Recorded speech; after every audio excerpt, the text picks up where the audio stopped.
You guys were asking for it. You wanted this. I'm going to show you how to make a custom DM20. In one of my YouTube Shorts videos, I showed off this. It didn't look like this, but it was this custom Digimon 20th. I got a couple of comments, not only on that video, but also in real life when people see it, asking me how I do it. So this video is going to be showing you how I do it, how you can do it, and how it's not really as threatening or as worrisome as it might seem. Before we get started, there are some things that you do kind of need to know about how Digimon devices work, especially these versions, not necessarily the colors. The screens are what's known as an LCD screen. This specific type of LCD screen uses light, just natural light that comes in from around the world that you're sat in right now, shines it through the screen, off of a reflective panel on the back, and back out. When I made these two, they used just standard Digimon trading cards, which for this one isn't too bad because it's quite a light background, but for this one it makes it quite hard to see because it's not got that reflective properties. What you may want to do is print off your own backgrounds, and to do that you'll need some form of reflective card, some form of transparency paper, and a printer or somewhere to print them off. Then what you do is you take your transparency film, use some sort of adhesive to attach that to the transparent paper,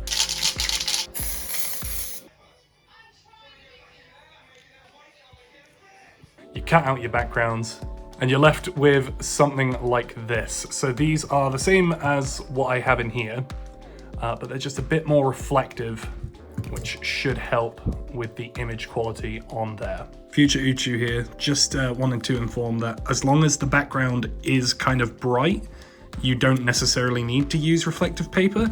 So I got away with using this for a long time, but reflective paper is going to work a lot better because of the way the LCDs work. Okay, got it? Good, you don't need the special tools, it's all good. Just, use something nice, something bright, something nice, something just a bit, something that's just a bit lit. And I've done the same for this one because this video is going to focus on me finally making my friendship and courage devices. What I wanted to do with this is I wanted to get a transparent orange shell for this so that I could put the blue buttons and cage on it. Digimon 20th devices are starting to get a little bit harder to find. As a result, I had to lean out for help to the DigiDestined UK community, and thankfully, TheRealSimso very, very graciously donated a device to me to help me with this project, which I'm super grateful for. Go check out his channel if you like Digimon Let's Plays and unboxings. He's the place to go. He's got some really entertaining stuff over there, and I really urge you all go have a look, see what he's doing, and say hello. Without further ado, let's get into this. I haven't opened this just because I knew I wanted to do it for the video, so let's get in. Da, da, da, da. Oh, what? I see a Digimon card pack. That's far more than I asked for. Ah, a little Myotismon. Alright, we'll get to that in a bit. There's a little Betamon, hey buddy. You can go there. And an X record pack. That's exciting. And there is the star of the show. That's what I need. I need that shell. Pretty standard stuff. I'm sure you've all seen a Digimon 20 if that's not what you're here for. But before we get stuck in, it would be rude not to open this, so let's go. We've got Death X Evolution, Raptordramon, Piranimon, Leomon X, Salamon X, Tesla Jellymon, Maycrackmon Vicious Mode, Angelwomon X, Okuwamon X, Dracmon, Cool Boy, and Omnimon Merciful Mode. Hey, that is a good luck pack right there. Oh, mate. Thank you so much, Simso. That's incredible. I will put those with the collection, and these stickers will go to good use, don't you worry. To get into your VPET, all you need is just a standard screwdriver. I use a Phillips head 1, just because I feel like those match those screws quite nicely. You've got 4 screws on the back of the device. You don't necessarily need to undo the battery compartment, especially if you don't already have a battery in there. If you do have a battery in there, I would recommend taking it out before starting. If not, you can just undo these 4 screws. Unlike any of the other devices, this has a kind of a button cell speaker, I guess, a button cell buzzer. So you don't need to worry about ripping that off. The back just comes off nice and neatly. Then you got your chain. I'll put that over there for safekeeping. And then you've got 4 more screws on this board here. 1, 2, 3, 4. You just want to do the same, unscrew those. There we go. All those screws are removed and you just simply pull the board out. For my own purposes, I do want to get rid of the little dock and rock connector shield. So I will just pull that off and put that to the side. And that's your board. Sometimes the screen is attached to the connectors there. It doesn't really matter if it comes off because you can just realign it with that. As long as these connectors are clean and as long as they can make a clear connection with that strip, that's what gets the image on the screen. Inside here, you've got your buttons. They just kind of pull out without any issue. You can, with the 20ths, just kind of put any buttons in there. These are from a Digimon X.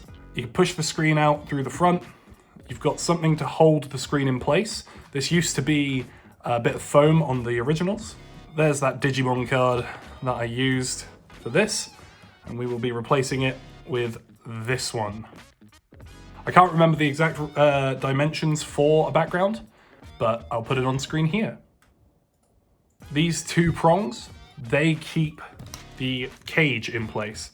So you just want to get something to push on those from the inside, and it just pops off. What I want to move over to the other device are these, the version A board. I'm not sure what the orange one, I think it's the version E board, and I want to use my new reflective background.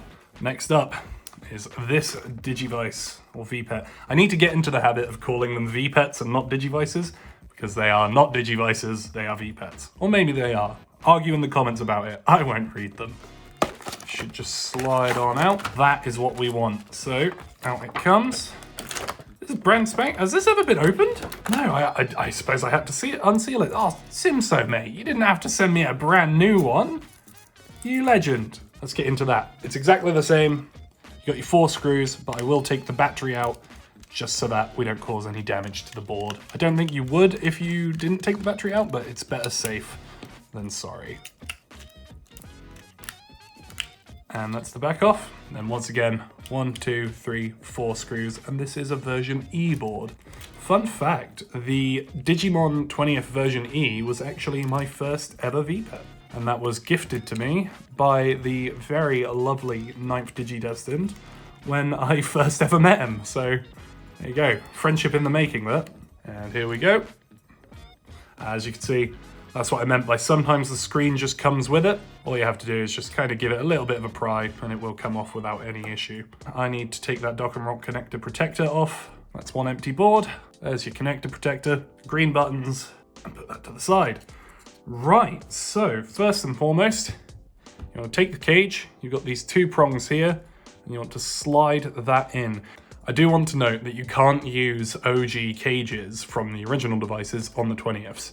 Because they do have a little notch here that stops them from kind of going on.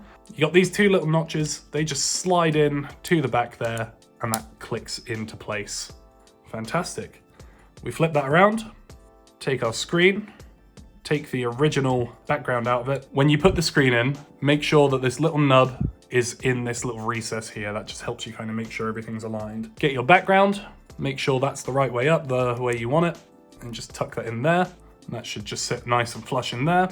Get your little kind of pressure maker. I don't really know what it is. I assume it's there to create pressure, and that just sits on the background there.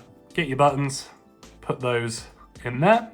Get the board that you want. If you've taken the protector off of the top, you just want to get that and put that on top of the prongs there. I'll hold it here so you can see it. Just make sure you got it like that. And you kind of want to just angle the prongs so that they get on top of the little nubs inside. And there we go. It should slot into the little groove cut into the board there. That will just sit on top and the protector should slide in just like that. Now you can get your screws and you can screw the board back into place. Once your board is secured, you just want to get the chain and let that sit on there and take the back of your device, put that on top. Once the back of your device is in place, you can tighten the 4 screws on the back. Once the back is secured, if you're ready to start the Digivice, you can put the battery in. I'm gonna do a bit of finagling here because I want to do a kind of reveal. So I'm gonna put the tab back in and then put the battery back in place. And then take your battery cover, put it on top of your battery, and you can screw that down. And the great reveal, that is the Courage DM20. I think it works well with the Friendship DM20. I do just have to change out the background on that one so that it's the more reflective version, so that it actually works a bit better. But I think that looks pretty good. Here we go, for comparison. Friendship and Courage, together at last. There's only one thing left to do. There it is. That looks incredible. There's only one name I can give it. It is 7:24 in the PM. And there we go. That is the Courage DM20 all sorted. I hope this video has been helpful to teach you how to make your own custom Digimon 20ths. This also works for Digimon X's and to a degree the OGs. You just have to be a little bit more careful with the speakers. If you have any questions, feel free to leave them in the comments. I will be happy to help. This is something I really enjoy doing. And once again, thank you SIMSO for making my dream a reality. That'll be all. I don't know. Eggs.